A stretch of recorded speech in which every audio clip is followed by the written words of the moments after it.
Hello friends, welcome to Sagar updates channel.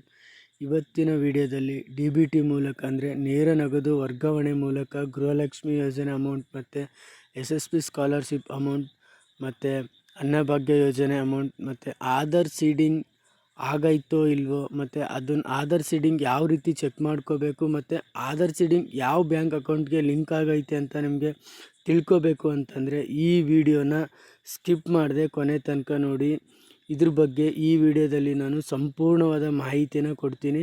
ಬನ್ನಿ friends, ಅದು ಹೇಗಂತ ನಾನು ಈ ವಿಡಿಯೋದಲ್ಲಿ ತಿಳಿಸ್ತೀನಿ. ಫಸ್ಟ್ಗೆ ನಿಮ್ಮ ಪ್ಲೇಸ್ಟೋರ್ನ ಓಪನ್ ಮಾಡಿ, ನಂತರ ಮೇಲೆ DBT ಅಂತ ಟೈಪ್ ಮಾಡಿಬಿಟ್ಟು ಸರ್ಚ್ ಮಾಡಿ, ನಂತರ DBT ಅಂತ ಬರುತ್ತಲ್ವ, ಡೌನ್ಲೋಡ್ ಮಾಡಿಕೊಂಡು, ನಾನು ಆಲ್ರೆಡಿ ಡೌನ್ಲೋಡ್ ಮಾಡ್ಕೊಂಡವನಿ. ಈಗ ಓಪನ್ ಮೇಲೆ ಕ್ಲಿಕ್ ಮಾಡ್ತೀನಿ. ನಂತರ ಈಗ ನೋಡ್ಬೋದು, ಈಗ ನ್ಯೂ ಯೂಸರ್ ಮೇಲೆ ಕ್ಲಿಕ್ ಮಾಡ್ತೀನಿ.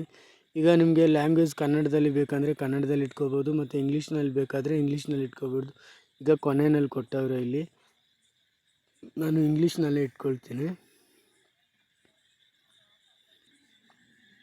ಇಲ್ಲಿ ಬಂದು ನಿಮ್ಮ ಆಧಾರ್ ನಂಬರ್ನ ಎಂಟರ್ ಮಾಡಿ.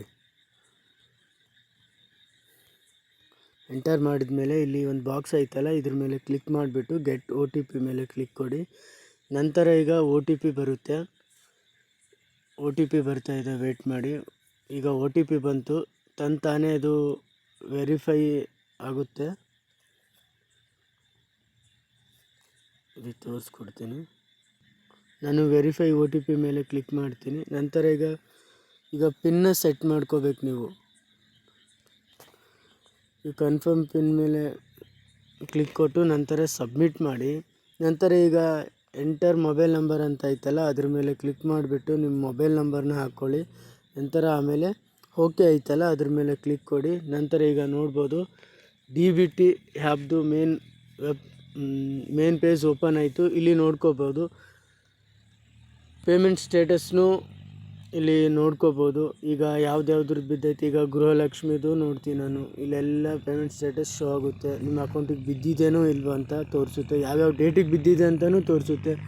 ನಂತರ ಅನ್ನಭಾಗ್ಯ ಸ್ಕೀಮ್ನು ತೋರಿಸುತ್ತೆ, ಯಾವ್ಯಾವ ಡೇಟಿಗೆ ಬಿದ್ದಿದೆ, ಯಾವ್ಯಾವ ಇಯರಲ್ಲೂ ಬಿದ್ದಿದೆ ಅಂತಲೂ ತೋರಿಸುತ್ತೆ.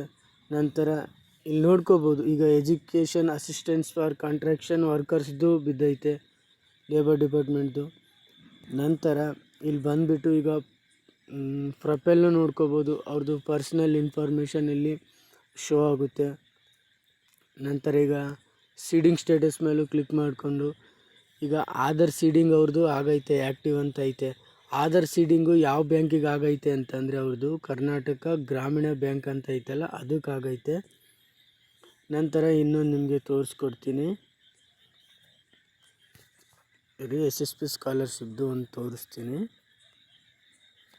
ಈಗ ಬಂದುಬಿಟ್ಟು ಪೇಮೆಂಟ್ ಸ್ಟೇಟಸ್ ಮೇಲೆ ಕ್ಲಿಕ್ ಮಾಡಿದ್ರೆ ನೋಡಿ, post matric scholarship for SC students entity, ಇದು 2023ರಲ್ಲಿ ಬಿದ್ದಿರೋದು. ಈಗ ಕರೆಂಟ್ ಸ್ಟೇಟಸ್ ನೋಡಿದ್ರೆ 2023-24 ನೀವು ಪೆಂಡಿಂಗಲ್ಲ ಐತೆ. ಅದೂ ಆದಷ್ಟು ಬೇಗ ಬೀಳುತ್ತೆ ಅಂತ ಅಪ್ಡೇಟ್ ಕೊಟ್ಟವ್ರೆ ನಮಗೆ. ನಿಮ್ಗೆ ಯಾವ್ದ್ಯಾವ ಡೌಟ್ ಇದೆ ಅದನ್ನು ಈ ವಿಡಿಯೋದಲ್ಲಿ ನೀವು ಕಾಮೆಂಟ್ ಮುಖಾಂತರ ನಮ್ಗೆ ತಿಳಿಸಿ, ನಾನು ಅದಕ್ಕೆ ರಿಪ್ಲೈ ಮಾಡ್ತೀನಿ. ನಿಮಗೆ ಈ ವಿಡಿಯೋ ಇಷ್ಟ ಆದರೆ ಸಬ್ಸ್ಕ್ರೈಬ್ ಮಾಡ್ಕೊಳ್ಳಿ ಮತ್ತು ಲೈಕ್ ಮಾಡಿ.